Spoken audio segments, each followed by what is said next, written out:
자, 오늘 본문 말씀을 가지고 우리의 눈물을 닦아주시는 예수님이라는 제목으로 함께 은혜를 나누겠습니다. 함께 우리 제목을 따라 하시겠습니다. 우리의 눈물을 닦아주시는 예수님. 한 번 더 따라 하시겠습니다. 우리의 눈물을 닦아주시는 예수님. 네, 고맙습니다. 19세기 프랑스의 대문호였던 기드 모파상이라는 분이 계십니다. 이분이 근대 단편소설의 장르를 이어는 소설을 하나 썼는데 그 소설의 제목이 목걸이라는 소설입니다. 그 줄거리를 간단하게 말씀을 드리면 다음과 같습니다. 젊고 아름답고 아주 우아한 한 여인이 있었습니다. 이 여인은 그런데 이 사치와 허영심으로 가득했던 여인이었습니다. 하지만 집안이 너무 가난하고 또 신분이 매우 낮았기에 이 자신이 가지고 있는 이 사치와 허영심을 온전히 이렇게 발산하지 못하고 살았어요. 결국 이 결혼도 가난하고 또 자신과 같이 신분이 낮은 하급 공무원과 결혼을 하게 됩니다. 그러니 무슨 결혼 생활에 행복이 있겠습니까? 남편에 대한 불만이 가득했고 결혼의 생활이 절대 행복하지 않다라는 생각 속에 살고 있었습니다. 그러한 가운데 사교계로부터 한 초대장을 받게 됩니다. 평상시 그토록 가고 싶었던 파티에 초대를 받게 된 겁니다. 그때부터 이제 고민이 생기기 시작합니다. 무엇을 입고 가야 하지? 어떻게 화장을 해야 하지? 어떻게 꾸미고 가지? 막 이런 생각 저런 생각하다가 모든 옷들 다 장만이 됐는데 하나 장만이 안 된 게 있었어요. 바로 목걸이였습니다. 고민을 하다가 평상시 알고 지내던 아주 친한 부자 친구의 집에 가서 그 친구에게 다이아몬드 목걸이를 빌려서 그것을 차고 파티에 참석해서 꿈 같은 시간을 보내게 됩니다. 자, 그리고 이렇게 모든 파티가 끝나고 집에 왔는데 그때 사단이 벌어졌어요. 목걸이를 잃어버린 겁니다. 밤새 부부가 이 목걸이를 찾기 시작합니다. 찾을 수가 없어요. 그 다음 날 이제 의논 끝에 똑같은 목걸이를 사서 친구에게 돌려줘야겠다라고 생각을 합니다. 그런데 똑같은 목걸이를 찾기는 찾았지만 가격이 어마어마하게 비싼 거예요. 그래서 남편이 받은 얼마 되지도 않은 그 유산 다 저당 잡히고 집도 저당 잡히고 고리대금업자에게 사채를 빌려서 똑같은 목걸이를 사서 친구에게 목걸이를 돌려주게 됩니다. 자, 그때부터 10년간 이 빚을 갚는 지옥 같은 삶이 시작이 됩니다. 맺지 않았던 하인들 다 내보내고 집도 팔고 다락방으로 이사를 갑니다. 그리고 10년 동안 아침부터 밤 늦은 시간까지 두 부부가 뼈 빠지게 일을 했어요. 그리고 10년이 됐을 때 드디어 빚을 다 갚았습니다. 그런데 10년이라는 세월 동안 이 여인은 완전히 다른 사람이 됐어요. 젊고 아름답고 우아했던 모습은 싹 사라져버리고 폭삭늙어 버렸어요. 그래야 투박한 사람이 됐어요. 거친 사람이 됐습니다. 그러다가 우연히 10년 전에 목걸이를 빌려주었던 친구를 길에서 만나게 됩니다. 길에서 만난 친구가 못 알아보는 거예요. 사람이 너무 달라졌으니까요. 자초지종을 물으니까 목걸이 때문이었다는 얘기를 합니다. 그때 이 친구가 얘기합니다. 그때 빌려준 목걸이 가짜였는데 몇만 원 되지도 않은 거였는데. 사랑하는 여러분, 이 소설이 저자가 이 소설을 통해서 우리에게 주는 교훈이 무엇입니까? 가치 없는 것, 허망한 것에 목숨 걸고 인생 낭비하지 말라라는 겁니다. 사랑하는 여러분, 그런데 우리 주변에는 이렇게 가치 없는 것, 허망한 것에 목숨 걸고 인생 낭비하시는 우울범하는 사람들이 얼마나 많은지를 모릅니다. 예를 한번 들어볼까요? 주변에서 진실한 권고를 하고 또 조언을 합니다. 그런데 이놈은 고집이 문제야. 고집이. 자기 고집 갖고 그 권고도 듣지 아니하고 조언도 듣지 아니하고 자기 마음대로 해요. 그리고 인생을 낭비해요. 그리고 지난 이후에 돈 잃고 사람 잃고 건강 잃은 후에 그때 그 조언 그 권고 들었어야 하는데 라고 후회하는 사람들 얼마나 많은지 몰라요. 무엇보다 우리 인간이라면 근본적으로 해결해야 될 숙제, 죽음의 문제, 구원의 문제, 참된 행복을 얻는 이 행복의 문제, 이 문제에 대한 권고와 조언을 듣지 아니하고 인생을 낭비하는 분들이 얼마나 많은지 몰라요. 사랑하는 여러분, 절대 진리인 성경은 우리를 향해서 죽음에 대한 문제, 그리고 구원에 이르는 문제, 그리고 참된 행복을 얻는 문제에 대한 명확한 답을 하고 있습니다. 조언을 하고 권고를 하고 있어요. 요한복음 14장 6절을 함께 읽겠습니다. 예수께서 이르시되 내가 곧 길이요 진리요 생명이니 나로 말미암지 않고는 아버지께로 올 자가 없느니라. 아멘. 우리 주님께서 말씀하고 계세요. 내가 곧 구원에 이르는 길이다. 내가 곧 구원에 이르는 진리다. 나로 말미암지 않고는 아버지께로 올 자가 없다. 나를 통하지 않고서는 참된 행복을 얻을 수가 없다. 명확한 답을 주고 있어요. 네, 세상에 수많은 사람들은 이 길을 외면합니다. 이 조언, 이 권고를 듣지 않으려고 해요. 그리고 예수 밖에서 구원의 문제의 답을 얻으려고 하고 참된 행복의 답을 얻으려고 해요. 인생을 낭비합니다. 그 결과가 무엇입니까? 히브리서 9장 27절 성경을 보게 되면 사람이 한 번 죽는 것은 정한 것이 그 위에는 심판이 있다 그랬어요. 저나 여러분이나 때가 되면 반드시 죽습니다. 죄송하지만 그날이 오늘이 될지 내일이 될지 아무도 모르는 거예요. 언젠가 때가 되면 반드시 우리 이 세상에서 삶이 끝나고 우리를 지으신 창조주 하나님 앞에 설 날이 옵니다. 그때 가서 예수 안에서 구원과 참된 행복의 답을 찾지 못한 사람들은 하나님으로부터 심판을 받아서 영원한 지옥 형벌을 받게 될 것입니다. 사랑하는 여러분, 예수 외에는 구원이 없습니다. 예수님만이 우리의 소망입니다. 예수님만이 우리에게 참된 행복을 주시는 분이에요. 이것을 온전히 믿는 저와 여러분 되기를 간절히 주의 이름으로 축복합니다. 축복합니다. 예수를 잘 믿어야 돼요. 자, 그런데 예수를 잘 믿기 위해서 반드시 우리가 해야 할 것이 있습니다. 필요한 것이 있어요. 그것이 무엇이냐? 예수에 대해서 잘 아셔야 합니다. 이것은 어찌 보면 생각해 보면 당연한 거예요. 우리가 가지고 있는 얼마 되지 않은 돈과 재물을 누군가에게 맡기려고 할 때 여러분 모르는 사람에게 맡기실 거예요? 잘 아는 사람에게 맡겨야 되는 거 아니겠어요? 하물며 그것과는 비교도 안 되는 내 생명을 예수께 맡기는데 어떻게 예수에 대해서 모르고 예수에게 내 생명을 맡기겠어요? 예수에 대해서 잘 아셔야 돼요. 예수를 믿는다는 것과 예수를 아는 것은 같이 가는 거예요. 예수를 아는 그 깊이가 깊어지면 깊어질수록 우리의 믿음도 깊어지는 것입니다. 그래서 성경은 다음 같은 말을 하고 있어요. 에베소서 4장 우리 13절 14절을 함께 읽겠습니다. 우리가 다 하나님의 아들을 믿는 것과 아는 일에 하나가 되어 온전한 사람을 이루어 그리스도의 장성한 분량이 충만한 데까지 이르리니 이는 우리가 이제부터 어린아이가 되지 아니하여 사람의 속임수와 간사한 유혹에 빠져 온갖 교훈의 풍조에 밀려 요동하지 않게 하려 함이라. 아멘. 이게 무슨 말이냐? 우리가 하나님의 아들을 믿는 것과 아는 것에 하나가 되랍니다. 심플한 얘기예요. 심플한 얘기. 하나님의 아들 예수를 아는 것에 힘써라. 믿는 것에도 힘써라. 그래서 온전한 사람, 온전한 그리스도인이 되라. 어린아이의 신앙에 머물지 말고 장성한 신앙의 분량까지 자라나라. 그리하면 세상 어떤 일이 너희 가운데 있다 할지라도 믿음이 흔들리지 않을 것이다. 그 얘기를 하고 있는 거예요. 예수를 잘 믿어야 구원을 받고 영생합니다. 예수를 잘 믿어야 행복에 이를 수 있습니다. 그러기 위해서 예수를 잘 아셔야 합니다.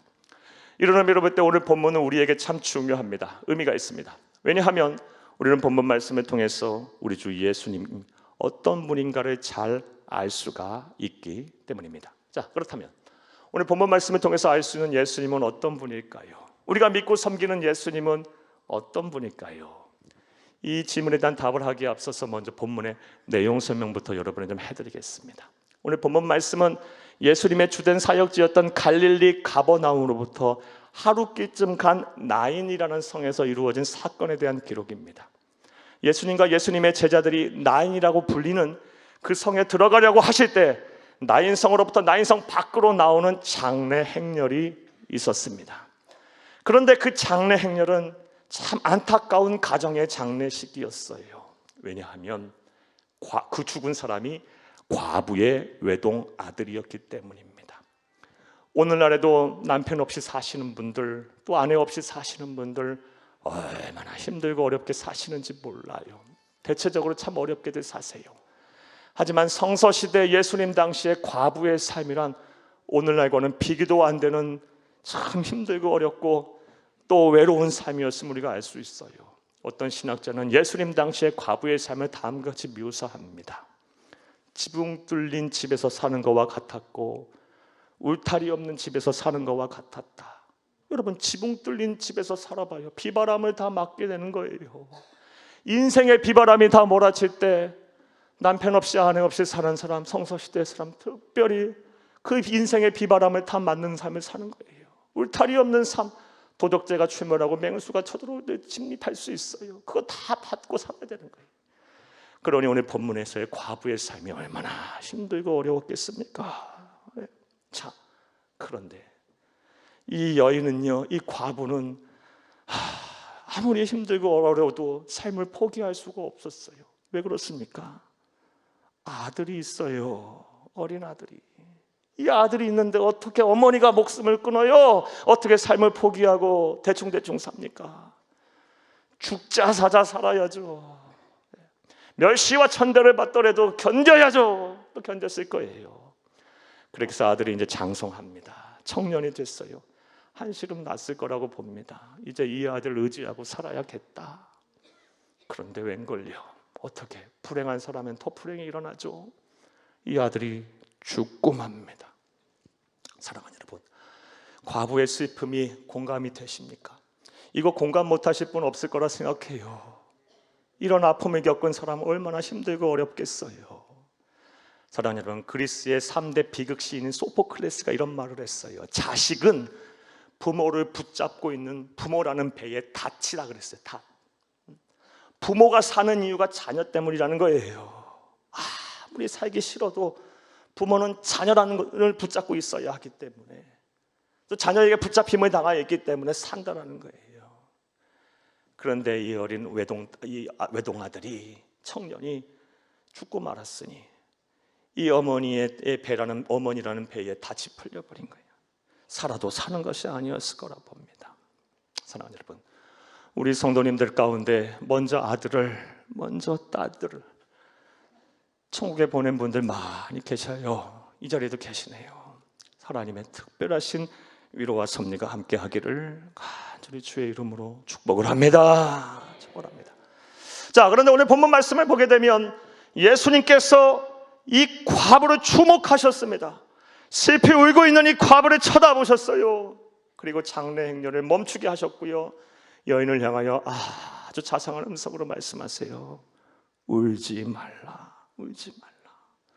그리고 관에 손을 대시고 말씀하십니다. 청년아 일어나라 라고 말씀하셨을 때 기적이 일어났습니다. 죽은 자가 살아났어요. 말도 하고 앉기도 하는 거예요. 그래서 예수님께서 이 살아난 아들을 과부에게 주셨어요. 사람들이 얘기합니다. 우리 가운데 큰 선지자가 나타났다. 하나님께 영광을 돌립니다. 지금까지 말씀드린 내용이 본문의 내용입니다. 자, 이제 이런 본문의 내용에 기초해서 생각해 보겠어요. 우리가 믿고 섬기는 예수님은 어떤 분이실까요? 자, 이제부터 따라합니다. 첫째로, 크게 따라하십니다. 첫째로, 우리의 눈물을 닦아주시는 분이십니다.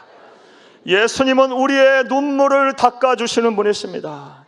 이를 믿는 여러분 되기를 간절히 주의 이름으로 부탁합니다. 우리의 눈물을 닦아주시는 예수님. 오늘 보면 13절을 함께 보겠습니다. 주께서 과부를 보시고 불쌍히 여기사 울지 말라 하시고, 불쌍히 여기사 울지 말라 하시고. 여기서 불쌍히 여기셨다는 말, 인간이 가진 측은지심을 가지고 그 슬퍼하는 과부를 동정했다, 위로했다, 그 정도의 표현이 아니에요. 여기서 울지 말라라고 표현된 헬라어 원어는 스플랑크니조마이라는 단어인데요, 창자가 끊어지는 고통을 겪다라는 뜻이에요.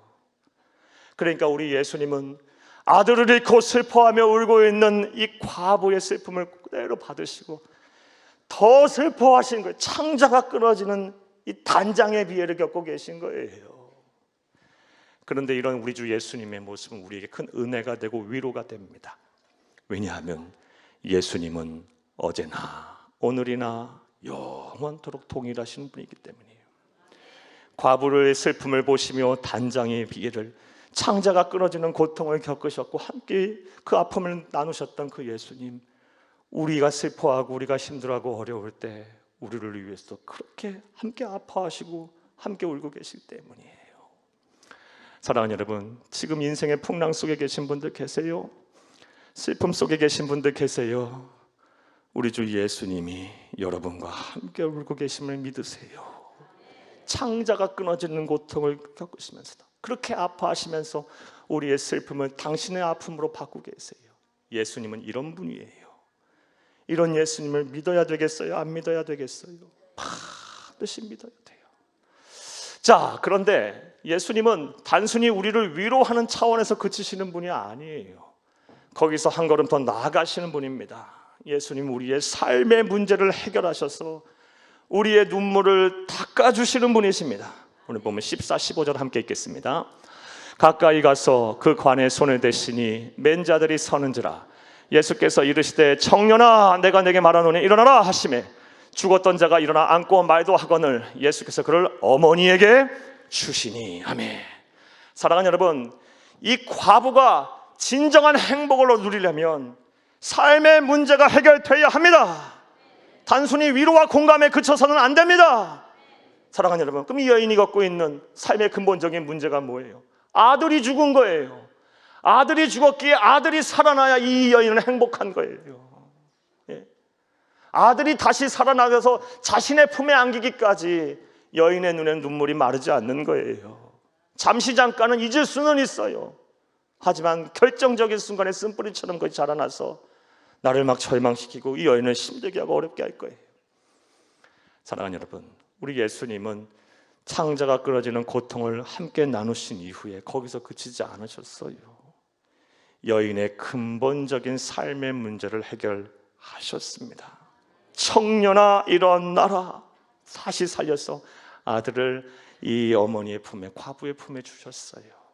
사랑하는 여러분, 눈에서 눈물을 닦아주신 거예요. 우리가 거룩한 상상력을 발휘해서 지금 그 현장을 있다고 생각해봐요. 예. 사랑하는 여러분, 너무너무 슬퍼서 너무너무 많이 울어서 눈이 그냥 통통 벌었을 텐데 다시 살아난 그 아들을 품에 안은 어머니의 그 얼굴이 좀 여러분 연상되세요? 떠올려 보세요. 얼마나 기뻐하고 있을까요? 막 슬픔이 변하여 춤을 추고 있을 거예요. 여러분 그거 늦게 보이세요? 연상되세요? 막 고통과 탄식과 막 울부짖음과 회한과 저주와 원망과 막 불평과 막 이런 이것을 막 하다 지쳐서 더 이상 할 말이 없었던 그 입이 변하여 감사와 찬송에 함께 영광을 드리는 찬송의 시를 쓰고 노래를 불렀을 거예요. 사랑하는 여러분, 우리 예수님은 이렇게 우리의 삶의 문제를 해결하셔서 우리의 눈에서 눈물을 닦아주시는 분이에요. 사랑하는 여러분, 이제 과부가 아닌 우리의 차례입니다. 우리 성도님들 또는 말씀을 들으시는 분들, 교회 처음 나오신 분들이 할지라도 이렇게 우리의 눈에서 눈물을 닦아주실 예수님을 만나셔야 할 분들이 참으로 많으세요. 예를 한번 들어볼까요? 어떤 분들은 사업을 하다가 이 사업이 힘들어져서 빚을 많이 져서 두 부부가 새벽부터 밤늦은까지 뼈 빠지게 일하지만 빚을 갚을 길이 요원해서 눈물이 마를 일이 없는 분도 계세요. 지금 이 자리에도 계세요. 또 어떤 분들은요, 다 갖추어 놓고 살지만 자식의 문제가 해결이 되지 않아서 누가 앞에 가서 말할 수도 없고 자식의 흠은 말할 수도 없잖아요. 부모 입장에서. 또 자식이 힘들고 어려운 거는 부모가 내가 힘든 게 더 낫지, 더 부모에겐 큰 고통과 아픔이잖아요. 속이 새까맣게 타신 분도 계실 거고, 또 어떤 분들은 이제 살만하니까 병에 걸렸네요. 병에 걸려서 힘이 들고, 또 살만하니까 남편이 바람을 피고 아내가 바람을 피고 가정이 사랑으로 믿음으로 하나가 안 되고, 또 어떤 분들은 막 사람에게 치고 휘둘려서 마음에 큰 상처를 받고 가슴에 큰 멍이 들고, 또 어떤 분들은 취업에 실패하고 결혼에 실패해서 자존감이 막 바닥에 떨어져서 살 힘도 없고 사람 만나고 싶지도 않고 뭐 이거 말고도 별의별 일이 다 있겠죠. 사람 사는 곳에. 사랑하는 여러분, 여러분들은 어떠십니까? 이제 우리의 눈물을 닦아주실 예수를 만나야 되지 않겠습니까? 예. 지금 내가 하나님에 대한 아는 지식이 없고 신앙에 대한 경험이 미천하다 할지라도 이것 하나, 이 이유 하나만으로도 우리의 눈에서 눈물을 닦아주실 예수를 만나야 되지 않겠습니까? 예. 사랑하는 여러분, 결단하셔야 돼요. 사랑하는 여러분, 우리 주 예수님은 우리의 삶의 모든 근본적인 문제를 해결하시는 분이에요. 우리의 눈에서 눈물을 닦아주시는 분이에요. 이를 온전히 믿는 여러분 되기를 간절히 주의 이름으로 축복합니다. 축복합니다. 축복합니다. 자, 그런데 문제가 있어요. 그 예수를 어떻게 만나나요? 성서시대 이 본문의 시점에서 예수님은 찾아오셨어요. 먼저 손을 내미셨어요. 직접적으로 대면할 수 있었어요. 근데 우리는 예수를 어떻게 만나나요? 그 답을 우리는 히브리서 4장 16절에서 찾을 수 있습니다. 함께 보겠습니다. 그러므로 우리는 긍휼하심을 받고 때를 따라 돕는 은혜를 얻기 위하여 은혜의 보좌 앞에 담대히 나아갈 것이니라. 아멘. 우리가 긍휼하심을 받으려면 누구로부터 긍휼하심을 받아요? 하나님으로부터, 우리 예수님으로부터 불쌍히 여김을 받고 때를 따라 돕는 은혜를 얻기 위하여 내 삶의 문제를 해결하여 내 눈에서 눈물이 닦아지려면 뭐 하랍니까? 은혜의 보좌 앞에 담대히 나오랍니다.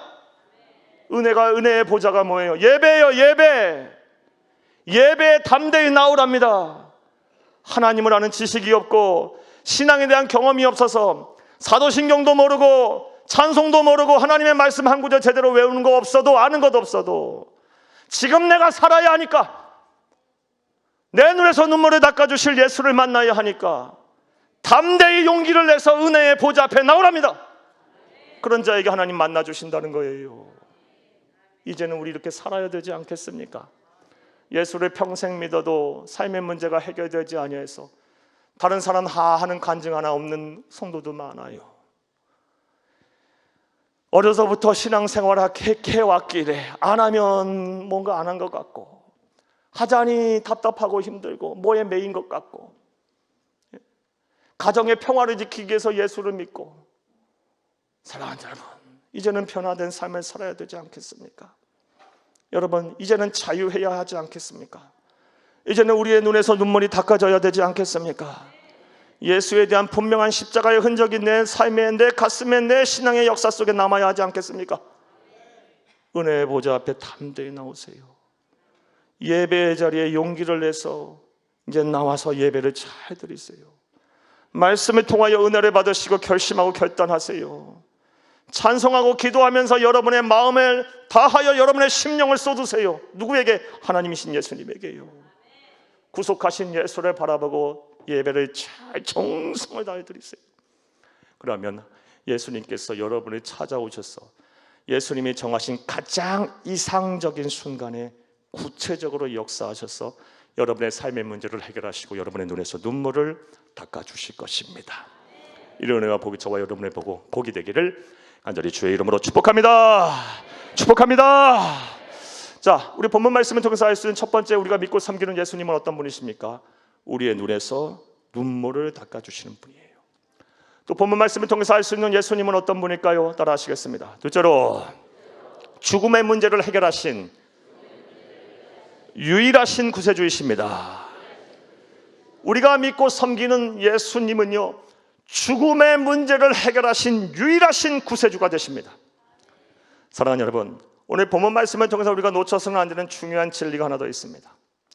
사랑하는 여러분, 왜 예수님께서는 죽은 청년을 주저함 없이 살리셨을까요? 물론 가장 타당한, 가장 기본적인 합리적인 이유는요, 앞서 말씀드린 대로 과부의 눈에서 눈물을 닦아주시기 위함이에요. 불쌍히 여기심이 가장 큰 동기예요. 하지만 특별한 목적, 누가복음에 기록된 특별한 목적이 있어요. 그 목적이 뭘까요? 왜 죽은 자를 굳이 살리셨을까요? 우리 예수님이 이 세상 사시는 동안, 공생의 기간 동안 죽은 자를 다 살리시지 않았어요. 모든 슬픔 속에 있는 사람들을 다 살리고 다 회복시키고 그러지 않으셨어요. 특별한 목적을 갖고 하셨음을 우리는 알 수가 있어요. 그 목적이 뭘까요? 여러분 잘 들어보세요. 사랑하는 여러분, 오늘 본문 말씀이 포함된 누가복음을 기록한 저자 누가의 직업이 무엇입니까? 의사예요, 의사. 사랑하는 여러분, 즉 죽었다가 벌떡 일어난 사람을 무턱대고 믿는 사람이 아니라는 거예요. 의사는 죽었다가 벌떡 일어난 사람 그냥 무턱대고 믿지 않아요. 의학적으로, 과학적으로, 생리학적으로 이해가 돼야 믿는 거예요. 타당해야 믿는 거예요. 그런데 의사 누가의 눈에 볼 때 확실한 거예요, 이게. 그러면서 생생하게 죽은 자를 살리신 예수님을 세상에 선포하고 증거하고 있는 거예요. 예수님 입장에서 보게 되면 예수님 죽은 자를 살림으로 내가 죽음의 문제를 해결할 유일한 구세주임을 세상에 알리기 위해서 이 일을 행하신 것입니다. 사랑하는 여러분, 이를 믿는 저와 여러분 되기를 간절히 주의 이름으로 축복합니다. 성경을 보면 성경의 여러 누가 말고도 다른 저자들도 같은 생각으로 이런 예수를 증언하고 있어요. 몇 사람 소개해 볼까요? 먼저 사도 바울도 그러합니다. 로마서 14장 9절 말씀에 보면 예수님에 대해서 사도 바울이 다음과 같이 말하고 있어요. 산자와 죽은 자의 주가 되시니라. 모든 생명은 누구에게 있다? 예수에게 있다는 거예요. 살리시는 자도 예수고 죽이시는 자도 예수고 죽은 자를 살리시는 자도 예수라는 겁니다. 예수에게 모든 생명의 주권이 있다. 예수가 죽음의 문제를 해결한 유일한 구세주이다. 사도 바울도 똑같은 얘기를 누가가 하는 입장에서 서서 말을 하고 있어요. 사도 요한도 마찬가지예요. 요한계시록 1장 18절 말씀에 보면 예수님께서는 영원히 살아계셔서 사망과 음부의 열쇠를 가지셨느니라. 죽음의 열쇠, 삶과 죽음의 열쇠를 누구에게 소유하셨다? 누가 소유하셨다? 예수가 가지고 있다. 주권이 거기에 있다는 거예요. 죽음의 문제를 해결하신 유일하신 구세주, 바로 우리 주님이세요. 사랑하는 여러분, 우리가 이것을 믿어야 돼요. 이 예수를 믿어야 돼요. 그래야 우리의 죽음의 문제가 해결됩니다. 이 믿음이 깊어지면 깊어질수록, 이 믿음이 공고해지면 공고해질수록 죽음에 대한 공포와 두려움이 사라지는 거예요. 죽음은 찰나의 순간, 그리스도인에겐 찰나의 순간이고 영생으로 가는 과정의 일부분일 뿐이에요. 죽음은 절대 그리스도인에게 두려운 것이 아니에요. 죽음 이후에 우리는 영광스러운 예수님의 품에 안겨 천국에서 영생 복락하게 될 거예요. 그리스도인은 죽음을 극복한 사람들이에요. 이 문제가 여러분 반드시 해결되셨어야 합니다. 이제 여러분에게 여쭙겠어요. 진실하게 여러분 가슴으로 마음으로 대답해 보세요. 여러분은 죽음의 문제가 해결되셨습니까? 왜 이렇게 아멘 소리가 적어요? 죽음의 문제가 해결되셨습니까? 진짜 해결되셨어요? 그런 일 벌어져서는 안 되지만 죽음에 대한 공포와 두려움이 없으십니까? 여러분 정말이에요. 안 그러신 분 많네요. 인상이 어두워지신 분들이 많아요. 요거 오늘 지금 해결하셔야 돼요. 내일 해결할 문제가 아니고 이따가 해결할 문제도 아니에요. 여러분, 저 성전문을 나서는 순간부터 내게 주어진 시간 4시간이라고 장담할 수 있어요? 내일이 4시간이라고 장담할 수 있어요? 내일 그 어떤 미래의 시간은 단 1분 1초도 4시간이 아니에요. 시간의 주인이신 하나님이 내게 선물하시고 허락하셔야 내일도 있는 것이고 모레도 있는 것이고 내 이후의 삶도 있는 거예요. 따라서 지금 이거 해결해야 돼요. 여러분 정말 오늘 잘 오셨어요. 이거 해결하셔야 돼요. 사랑하는 여러분, 예수님을 여러분의 생명의 주인으로 믿으세요. 여러분을 예수님이 여러분의 삶의 주인으로 믿으세요. 예수님을 여러분의 구세주로 믿으세요. 예수님이 부활하셨으니 그를 믿는 나 또한 부활할 거라는 믿음을 가지세요. 사랑하는 여러분, 그리고 여러분의 남은 인생을 예수님에게 맡기세요. 그리고 예수 없이는 살 수 없는 사람이 되세요. 사랑하는 여러분, 부탁이에요. 지금 이 문제 해결하지 않고 하시면 안 돼요. 무슨 일이 여러분에게 생길지 몰라요. 절대로 안 돼요. 한 분도 그냥 가셔서는 안 돼요. 이 문제 지금 해결하고 가세요. 예수님을 구세주로 믿으세요. 예수님만이 우리의 구원이십니다. 예수님만이 우리의 죽음의 문제를 해결하실 수 있습니다. 예수님만이 우리의 소망입니다. 오늘 이 문제 해결하고 가셔야 돼요. 우리 여러분 예수님에게 남은 인생을 맡기세요. 산다는 것이 참 별거 없어요. 아무리 건강하던 사람도 병에 걸리면 마른 막대기, 마른 장작보다도 못해요. 많은 공부를 했고 많은 것을 소유했다 가졌다 할지라도 사랑하는 여러분, 하나님께서 그 목숨 거둬가신다고 작정하시면 아무것도 아닌 거예요. 사람은요. 예, 지금 이 문제를 해결하세요. 예수님을 그리스도로 믿으셔야 돼요. 결단하세요. 결심하세요. 여러분의 인생을 예수님께 맡기는 귀하고 복된 성도는 다 되시기를 간절히 주의 이름으로 축복합니다. 축복합니다. 말씀 맺겠습니다. 사랑하는 여러분, 오늘 본문 말씀을 통해서 우리가 믿고 섬기는 예수가 누구인지 대한 말씀을 드렸어요. 먼저 예수님은 우리의 눈에서 눈물을 닦아주시는 분이십니다. 사랑하는 여러분, 여러분에게 한 번 더 여쭙겠어요. 지금 인생의 풍랑 속에 계십니까? 사는 것이 힘드십니까? 슬픔 속에 계십니까? 아니, 살고 싶지 않으십니까? 그렇다면 지금 여러분은 예수를 만나야 될 때예요. 여러분의 눈에서 눈물을 닦아주실 예수를 만나셔야 합니다. 사랑하는 여러분, 긍휼하심을 받고 때를 따라 돕는 은혜를 얻기 위해서 은혜의 보좌 앞에 담대히 나오라고 말씀하셨어요. 은혜의 보좌인 예배를 향해 용기를 가지고 담대히 서세요. 말씀을 여러분의 가슴에 새기고 찬송과 기도하며 여러분의 마음을 온전히 하나님 앞에 쏟으세요. 그리고 주가 주실 은혜를 기대하세요. 인내로 견디고 참고 견디세요. 하나님이 경하신 이상적인 순간에 가장 구체적으로 역사하셔서 여러분의 삶의 문제를 해결하시고 여러분의 눈에서 눈물을 닦아주실 줄로 믿습니다. 무엇보다 우리 주 예수님은 죽음의 문제를 해결하실 유일하신 구세주세요.